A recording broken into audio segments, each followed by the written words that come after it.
सभी को मेरा नमस्कार। मेरा नाम प्रीतम है और सबसे पहले मैं आप सभी से माफ़ी मांगना चाहूँगा क्योंकि समय-समय पर मुझे अपने विचारों को लेके जो वीडियो अपलोड करनी चाहिए वो मैं अनफॉर्चुनेटली नहीं कर पाता हूँ, क्योंकि जो शब्दों का चयन है और जो विषय को समझाने का तरीका है कि कैसे उस विषय को आप सभी को समझाया जाए, क्या तरीका हो, उन सब को लेकर थोड़ा दुविधा में फँस जाता हूँ और अक्सर डिले एक टाइप का क्रिएट हो जाता है।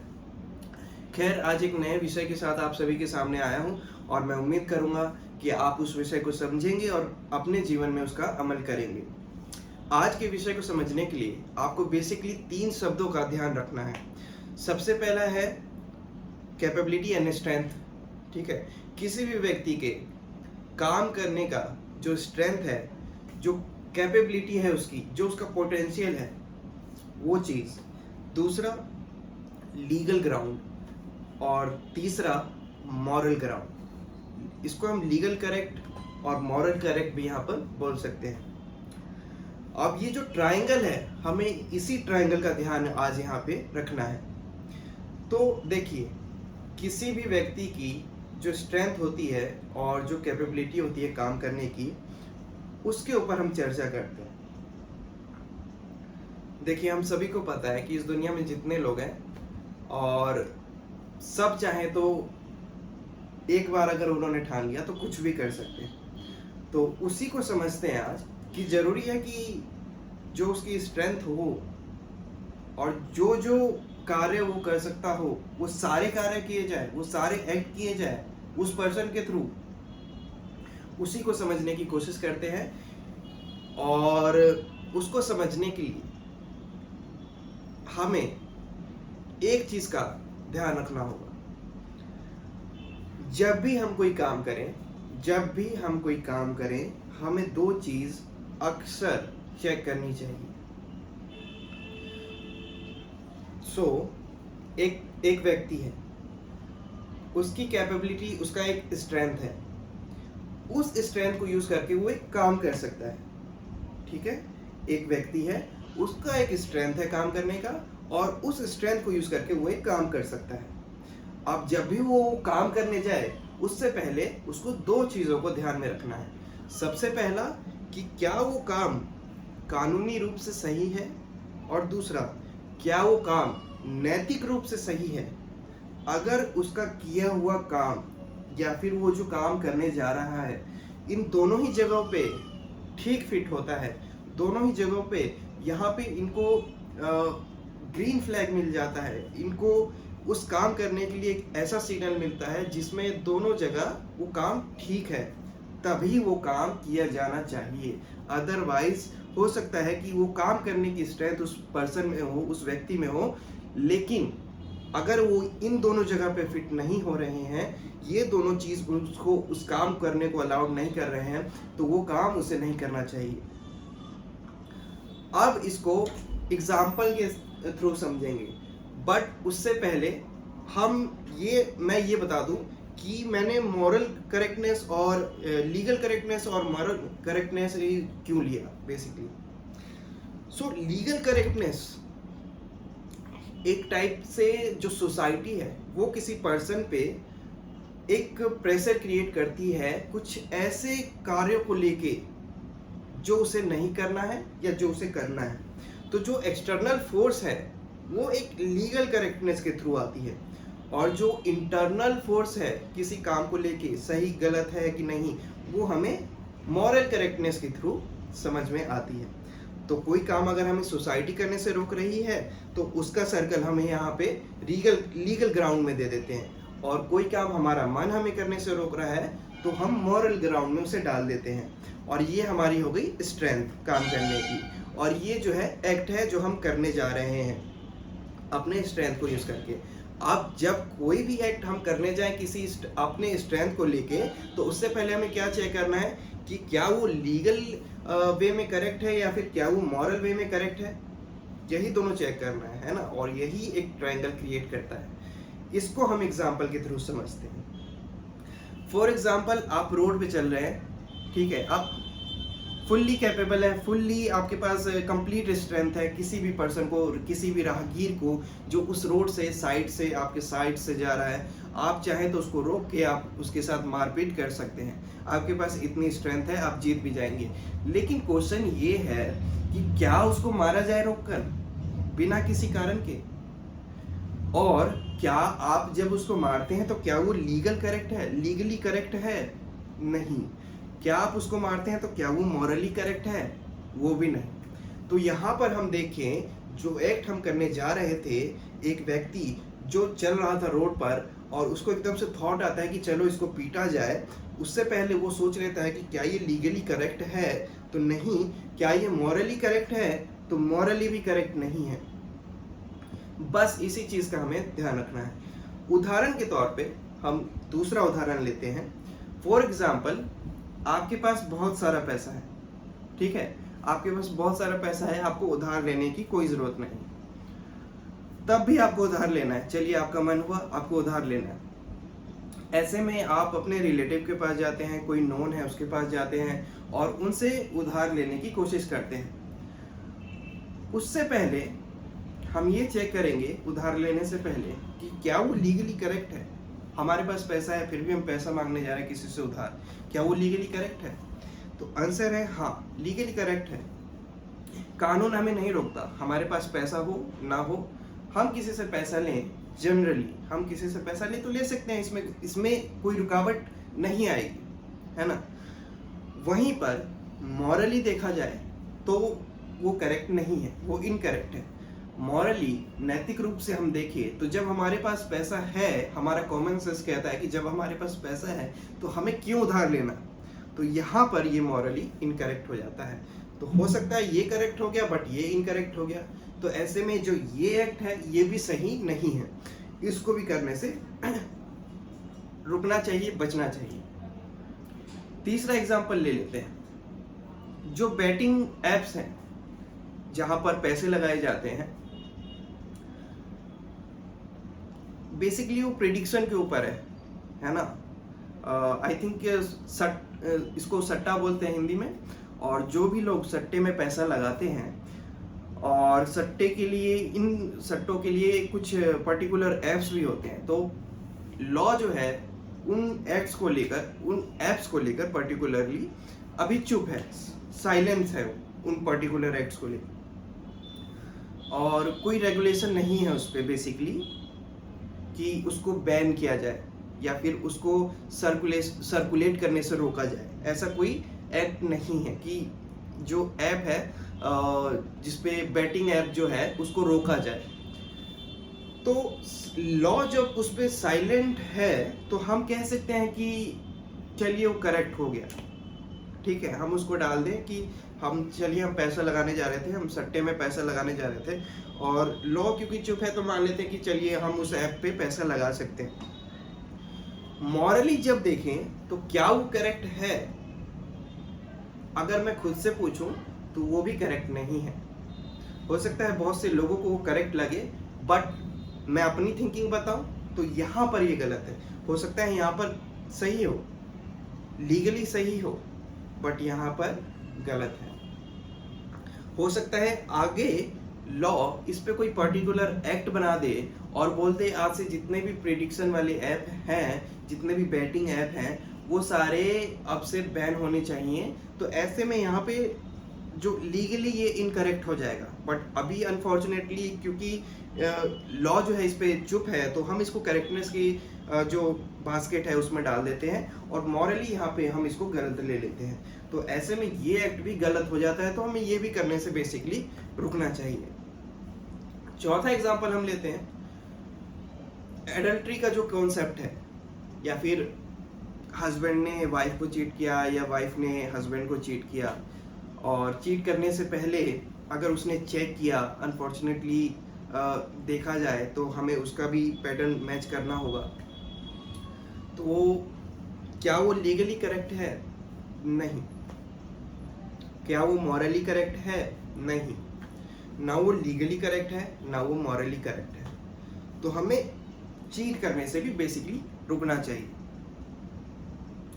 और जब भी ये 4 एग्जाम्पल नहीं, जब भी आप कोई काम करें, आप रोड पे चल रहे हैं, पानी पिया, आपने बोतल रोड पे ही फेंक दी, आप मैच कीजिए लीगली करेक्ट है कि मॉरली करेक्ट है। जब दोनों से आपको सेटिस्फेक्शन मिले मन से और रूल्स से, तभी आप उस एक्ट को फर्दर उसमें प्रोसीडिंग डालिए, अदरवाइज नहीं। तो मान लीजिए अगर आप चलते चलते पानी पी लेते हैं और रोड पे बॉटल फेंक देते हैं, तो क्या वो लीगली करेक्ट है? नहीं। क्या मॉरली करेक्ट है? नहीं। तो यहाँ पर भी दोनों जगह ये फिट नहीं होता है। इसी सिंपल चीज को आपको ध्यान में रखना है। और बहुत सी चीजें हैं, पता है आपके पास, हर व्यक्ति के पास स्ट्रेंथ है वो चीज करने का। दूसरे जो जितने भी एक्ट्स हैं, सारे एक्ट्स करने का आपके पास वो स्ट्रेंथ है, सारे एक्ट्स करने के पास आपके पास वो कैपेबिलिटी है। बट मेरा क्वेश्चन ये है कि क्या सबको वाकई में करना चाहिए? क्या हमें इस ग्राउंड्स को नहीं मेजर करना है? क्या हमको ये चेक नहीं करना है कि क्या वो इसके अंदर सूट होते हैं या नहीं होते हैं? और जब हम इसको चेक करने लगे कि वाकई कोई से भी काम करने से पहले हम जब इसको मिलाने लगे कि हाँ ये लीगली भी करेक्ट है, ये मॉरली भी करेक्ट है, तो यही जो चीज है, यही किसी सामान्य व्यक्ति को सभ्य व्यक्ति में बदलती है। अब आप बोलेंगे कि सामान्य से सभ्य बनने में क्या? सभ्य बनने में बहुत रेस्ट्रिक्शंस है, बहुत रुकावटें हैं, बहुत रोक है, बहुत खिंचाव है। मैं सामान्य ठीक हूं क्योंकि इसमें मुझे ज्यादा फ्रीडम मिलता है। तो हमें इस चीज का भी ध्यान रखना है कि एक सामान्य व्यक्ति जब सामान्य से सभ्य बन जाता है, तो वो आसपास के 3-4 लोगों पर भी अपने विचारों से उनको भी सकारात्मक सोचने में मजबूर कर देता है।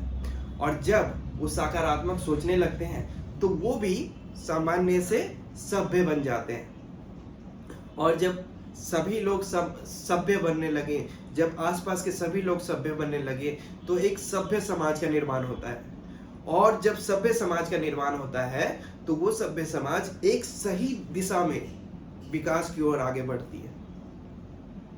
और जब ये सभ्य समाज विकास की तरफ आगे बढ़ रही होती है, तो उसी का एक अंग है, उसी का एक गुट है, एक ग्रुप है, जो ये इस खोज में निकलते हैं कि हमारा जो है उद्देश्य है, एक जीव का जो उद्देश्य है इस धरती पे क्या है।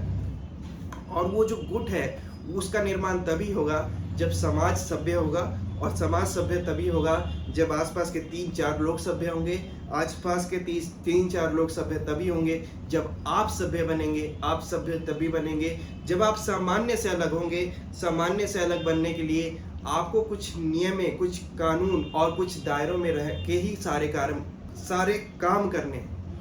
कोई भी काम करने से पहले आपको मेजर करना है कि क्या वो नैतिक रूप से सही है, क्या वो कानूनी रूप से सही है। अगर वो दोनों ही रूप में सही है, तभी आप वो कार्य करें। तो जो वो ग्रुप है कुछ लोगों का सभ्य समाज में, वो हमें बताएंगे कि हमारा जो उद्देश्य है इस धरती पर रहने का वो क्या है। हो सकता है उस ग्रुप का भाग मैं भी हूं, हो सकता है वो ग्रुप कोई और हो, ठीक है, कोई भी लोग हो सकते हैं। लेकिन ऐसा होगा कि जब लोग सभ्य बनेंगे, तभी वो कुछ एक पर्टिकुलर पर्सन जो है वो आएंगे, खड़े होंगे, और वो इस डायरेक्शन में जाएंगे कि वो पता लगाएंगे कि हम यहाँ पे कर क्या है।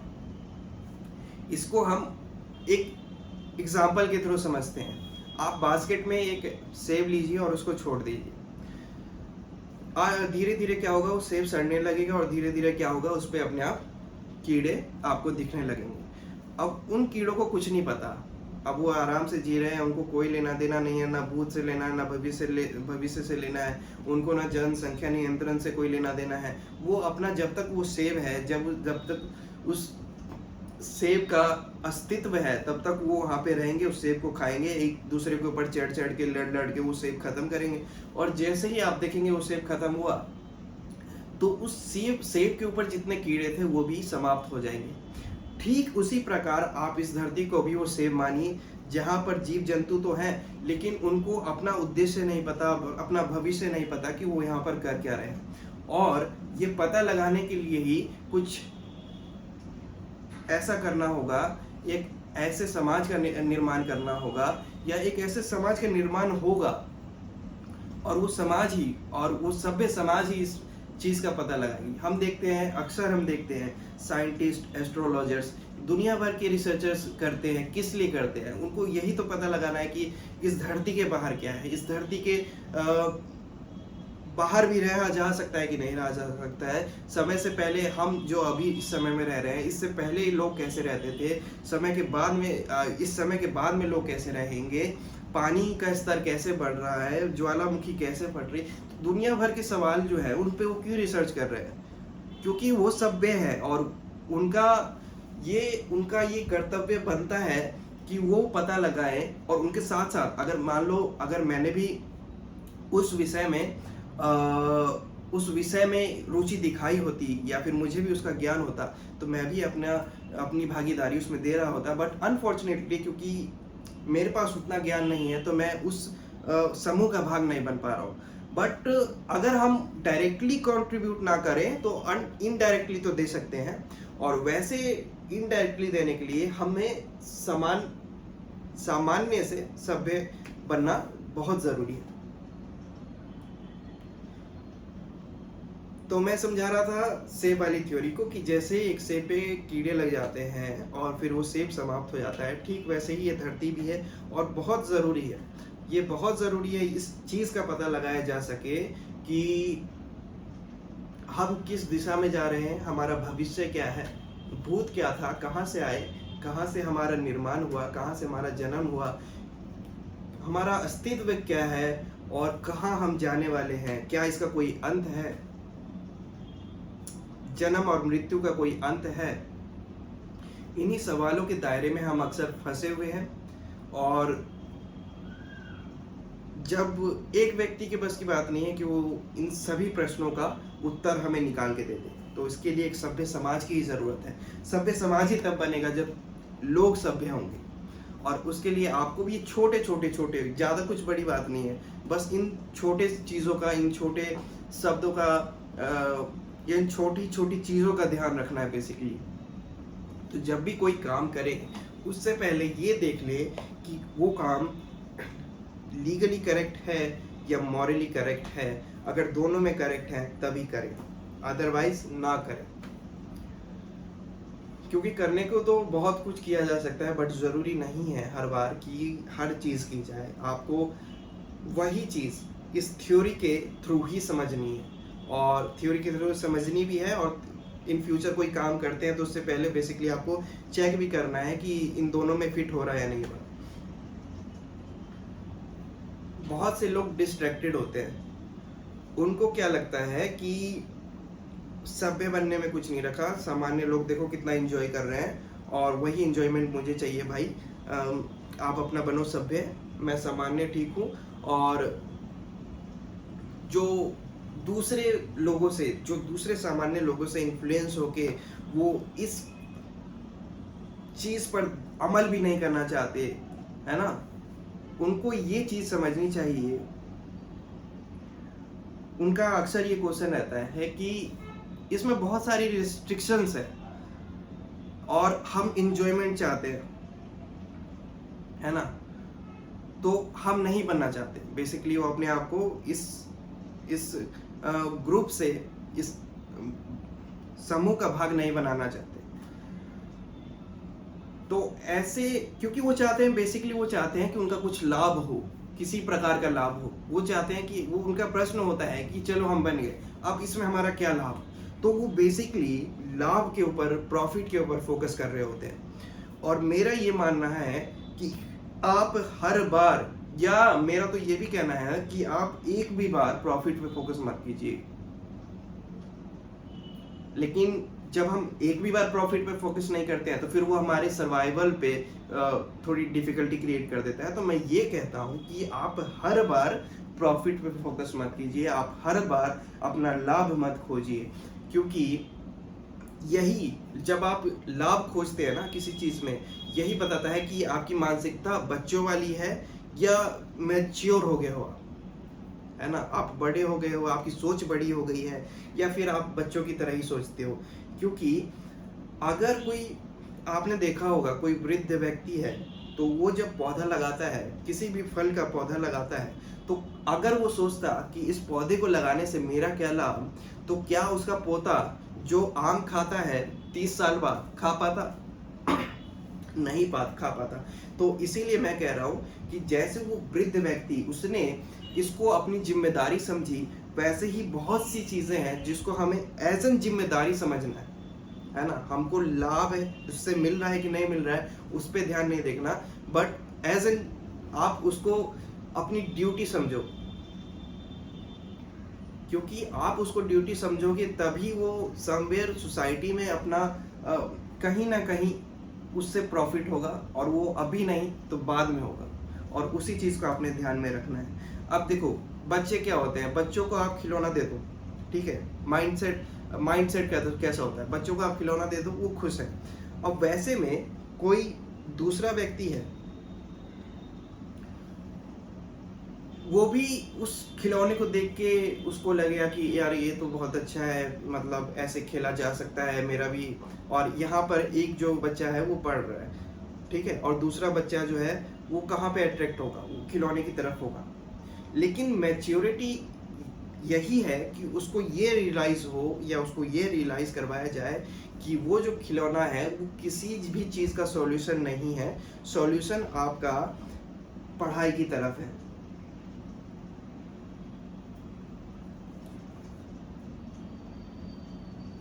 एक बड़ा व्यक्ति जो है,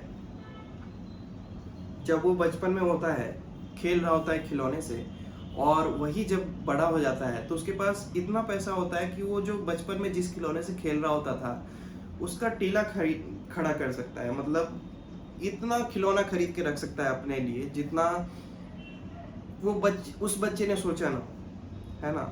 एक बड़ा व्यक्ति जब वो छोटा था, जब जिस खिलौने से खेल रहा था, अब वही व्यक्ति बड़ा हो गया है, कमा रहा है, तो बहुत सारे खिलौने खरीद सकता है, बट क्यों नहीं खरीद रहा है? क्योंकि अब वो मानसिक रूप से बड़ा हो गया है, मानसिक रूप से उसका विकास हो गया है, और उसकी कुछ पर्टिकुलर उसने अपने टारगेट सेट कर लिए हैं, कुछ उसने अपना कर्तव्य मान लिया है किसी चीज़ को, और उसने ये सोच लिया है कि अब मुझे फैमिली का ध्यान रखना है, जो फैमिली मेम्बर्स का ध्यान रखना है, घर बनाना है, गाड़ी लेनी है, तो उसने उसको एज एन कर्तव्य ले लिया है। उसने अगर वो भी सोचता कि नहीं पहले मेरे पास एक खिलौने थे, अब मैं 100 खिलौने से खेलूंगा क्योंकि मेरे पास पैसा आ गया है, तो अब मैं 100 क्या 200 500 खिलौने से खेलूंगा, तो क्या उसकी मानसिकता का विकास हुआ है? मानसिक रूप से क्या वो विकास किया है उसने, उस व्यक्ति ने? तो नहीं। तो इसी कॉन्सेप्ट को आप समझो कि आपको लाभ तो दिख रहा है, लेकिन मैं ये कह रहा हूँ कि जब तक आपको लाभ दिख रहा है ना, और जब तक आप उस लाभ के पीछे भाग रहे हो, तब तक आप मैच्योर नहीं हुए। आपकी मानसिकता का विकास नहीं हुआ है, और इसी को विकासशील बनाने के लिए थोड़ा सा सेक्रीफाइस करो, थोड़ा सा उधर से कट ऑफ करो, थोड़ा सा प्रॉफिट जो है, जो आपको डिस्ट्रैक्शन, बेसिकली वो प्रॉफिट भी नहीं बोलेंगे, उसको डिस्ट्रैक्शन बोलेंगे। जो सामान्य लोग, ये जितने भी डिस्ट्रैक्शन है ना, ये सारे नीचे हैं। तो जब आप इनसे ऊपर उठ जाओ, और जब आप ये देखो कि ये सब मेरा लाभ नहीं है, ये सब मेरा नुकसान है, ये सब मेरे समाज का नुकसान है, और जो हमारा मेन टारगेट है वो कुछ और है, तो जब वो समझने लगोगे आप, तभी आप मैच्योर होगे।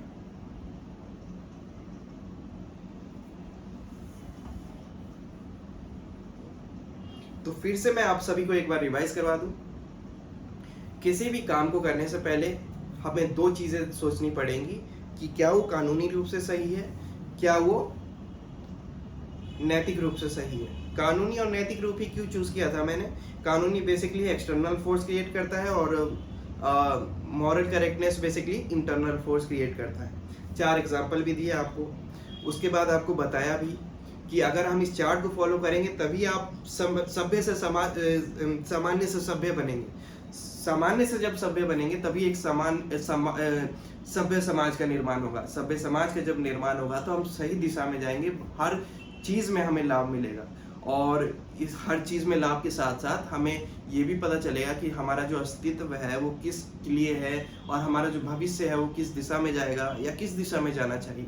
अगर ऐसा नहीं किया तो ठीक वैसे ही एक सेब पे जैसा कीड़ा लगता है, तो जैसे धरती का जन्म हुआ तो हम सब आए और धरती जैसे ही खत्म होगी तो हम सभी खत्म हो जाएंगे। तो इन्हीं चीज़ों को सुधारने के लिए हमें सामान्य से सभ्य बनना पड़ेगा। ऐसे में अगर कोई व्यक्ति बोलता है कि इसमें मेरा क्या लाभ या फिर मेरा तो नुकसान ही नुकसान है, तो उसको ये भी देखना चाहिए कि वो वृद्ध व्यक्ति ने जो पौधा लगाया किसके लिए लगाया। जो आने वाली पीढ़ी है, जो आने वाला जो बच्चे हैं उन्हीं सब के लिए लगाया ना। तो उसने तो अपना प्रॉफिट नहीं देखा, उसने अपना लाभ नहीं देखा। तो जरूरी नहीं है कि हर जगह आप लाभ देखो। एक बच्चा लाभ देखता है और एक बच्चा जब उस लाभ को छोड़ देता है तभी वो मैच्योरिटी क्रिएट होती है। जैसा कि मैंने बताया कि एक बच्चा जब बचपन में खेल रहा था और जब वो बड़ा होता है, बहुत सारा पैसा कमाने लगता है, तो हो सकता है वो बहुत सारे खिलौने खरीदे, बट अब वो खिलौने नहीं खरीदता क्योंकि उसका जो अब वो इन सब चीज़ों से ऊपर उठ गया है। अब उसका जो टारगेट है कुछ और है। अब वो अपने साथ साथ फैमिली के बारे में, सोसाइटी के बारे में, सबके बारे में सोच रहा है। तो ये इसको ग्रोथ बोलते हैं। तो आप जिस स्टेज से देख रहे हो तो वो काफ़ी नीचे होगा। अगर आपने ऐसा बोला कि मेरा क्या लाभ, तो आपको इससे ऊपर उठना होगा और खुद थोड़ा सेक्रीफाइस करके सोसाइटी को थोड़ा इन्वॉल्वमेंट सोसाइटी में देना होगा और थोड़ा ग्रोथ तभी मेरे ख्याल से इसमें क्रिएट होगा।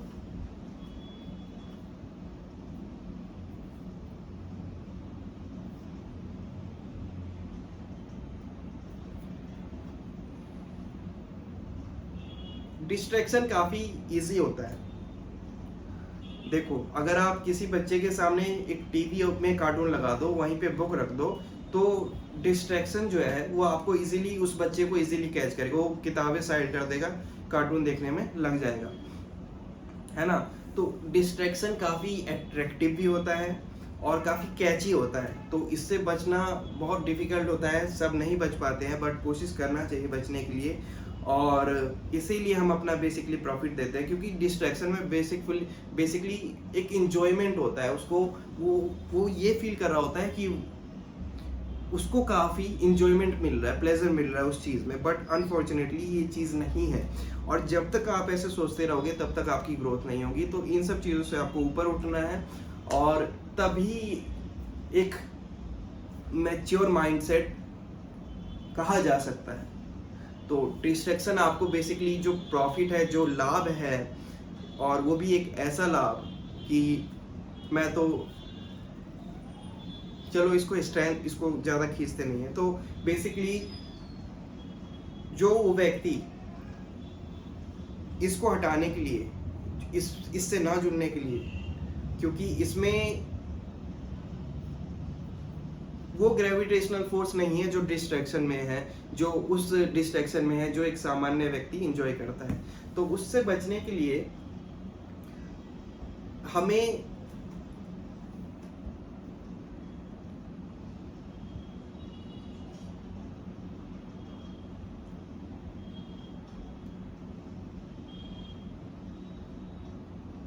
इन्फ्लुएंस बेसिकली नहीं होना है, क्योंकि हम अक्सर देखते हैं ना, तो ये देखेंगे समाज में कि अगर कोई अगर कोई किसी को प्लेजर मिल रहा है, किसी को कोई इंजॉयमेंट कर रहा है, तो हम भी डिस्ट्रैक्ट होंगे और हमें भी लगेगा कि उसकी लाइफ हमसे कितनी अच्छी है। बट हमें ये देखना चाहिए कि वो व्यक्ति जो है वो वैसा ही है जैसे एक खिलौने से खेलता हुआ बच्चा। और ये चीज़ जब हम समझ जाएंगे ना, तभी हमारी रियल पर्सनैलिटी बाहर निकल के आती है। तो इन चीज़ों का ध्यान रखें। एंड काफ़ी डिफ़िकल्ट है मेरे लिए इस चीज़ को समझाना।